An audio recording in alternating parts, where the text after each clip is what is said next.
Well, if we're going to pass acts like this, we mustn't be surprised. That's the point. We know about Trump. We know how he responds to things. But I don't think it was the Expropriation Act largely that triggered him. I think he just had a long meeting with Benjamin Netanyahu. And what he's really fundamentally opposed to is South Africa siding with all America's enemies in the world to undercut America's interests. And what Trump is basically saying is, if you choose to do that, we're not going to choose to give you any assistance, either in aid or trade. Trump was wrong to say that land is currently being expropriated hand over fist. It's not. But this act opens the door to it happening in future.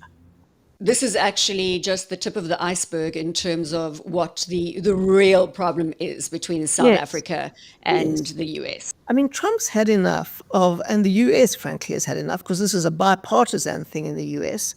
Both the Republicans and the Democrats, many of them, have had enough of South Africa acting as a proxy for Iran in the International Court of Justice. So that is one thing. Then there is huge anger in Washington about South African soldiers siding with Tshisekedi in the Democratic Republic of Congo against Paul Kagame, who is a very strong American ally, in Rwanda.